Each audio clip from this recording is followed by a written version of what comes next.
नमस्ते दोस्तों।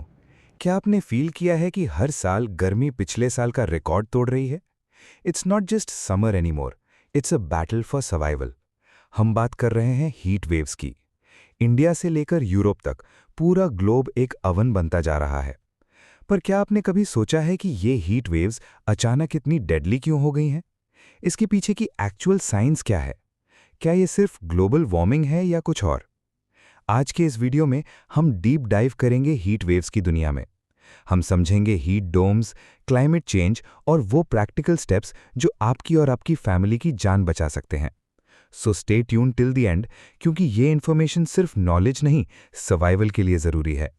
What exactly is a heat wave? Definition and criteria. सबसे पहले समझते हैं, हीट वेव का मतलब सिर्फ तेज धूप नहीं होता। इसकी एक टेक्निकल डेफिनेशन होती है। In India, the IMD, Indian Meteorological Department, defines a heat wave based on temperature thresholds. Plains यानी मैदानी इलाके अगर टेम्परेचर 40 डिग्रीज टच कर जाए, कोस्टल एरियाज अगर 37 डिग्रीज से क्रॉस हो जाए, हिली रीजन्स अगर 30 डिग्री से ऊपर चला जाए। लेकिन सिर्फ इतना ही नहीं, अगर टेम्परेचर नॉर्मल से 4.5 डिग्रीज से 6.4 डिग्रीज ज़्यादा हो जाए तो उसे हीट वेव कहते हैं।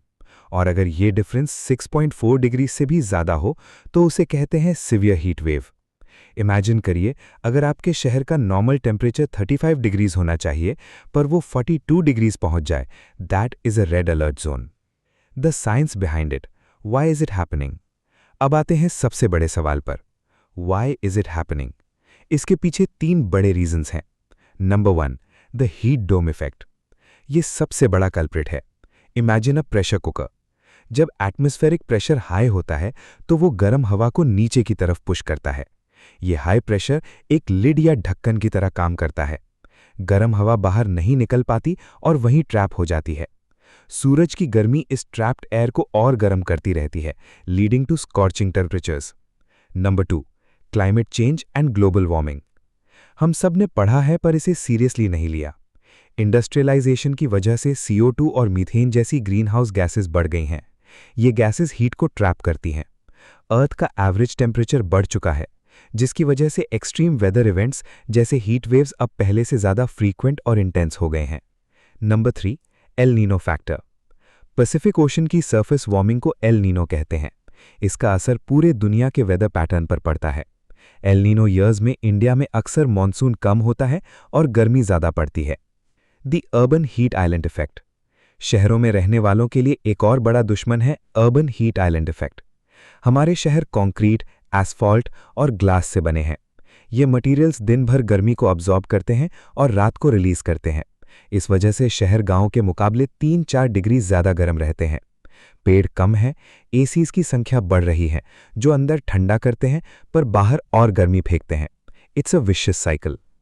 Impact on human body, the biological angle. Heat wave सिर्फ बेचैनी नहीं देती, ये हमारी बॉडी के सिस्टम्स को फेल कर सकती है। हमारी बॉडी का नेचुरल कूलिंग सिस्टम है स्वेटिंग, पर जब ह्यूमिडिटी ज़्यादा हो या टेम्परेचर एक्सट्रीम हो तो पसीना इवेपोरेट नहीं होता। रिजल्ट, नंबर 1, हीट एग्जॉस्शन, चक्कर आना, एक्सेसिव स्वेटिंग, कमजोरी।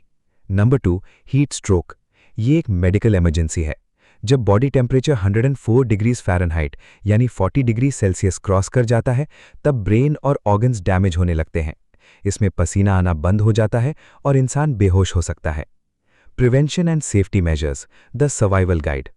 अब सबसे important part, how to stay safe. इन पॉइंट्स को ध्यान से सुनिए और शेयर कीजिए।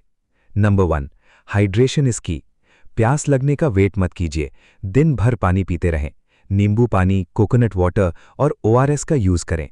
कैफीन जैसे कॉफ़ी या टी और अल्कोहल से बचें क्योंकि ये बॉडी को डिहाइड्रेट करते हैं। Number 2, dress smart. पहने लाइट कलर्ड, लूज और breathable cotton clothes. Dark colours heat absorb करते हैं, सो avoid them. Number 3, timing matters. दोपहर 12 बजे से शाम 4 बजे तक घर से बाहर निकलना अवॉइड करें। अगर निकलना ज़रूरी है तो सर को ढक कर रखें, यूज़ एन अम्ब्रेला और अ हैट। Number 4, traditional remedies. हमारे बड़े बुजुर्ग ठीक कहते थे, आम पन्ना या सत्तू का शरबत हीट वेव से लड़ने के बेस्ट नेचुरल देसी तरीके हैं।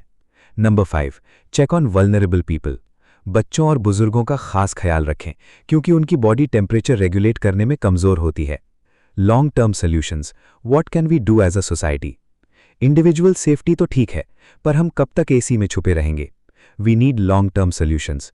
Number 1, afforestation. हमें शहरों में मियावाकी फॉरेस्ट्स और ज़्यादा पेड़ों की ज़रूरत है। Number 2, cool roofs. अपनी छतों को वाइट रिफ्लेक्टेंट पेंट से पेंट करें। ये 70 to 80% सोलर रेडिएशन को रिफ्लेक्ट कर सकता है। Number 3, water management. Ground water levels को मेंटेन करना ज़रूरी है ताकि ह्यूमिडिटी और लोकल कूलिंग बनी रहे। Conclusion and outro.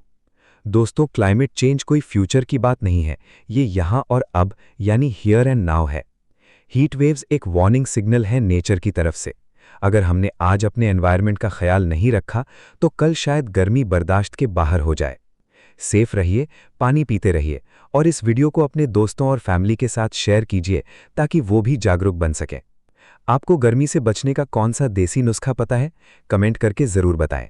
मिलते हैं अगले वीडियो में, तब तक के लिए take care and stay cool.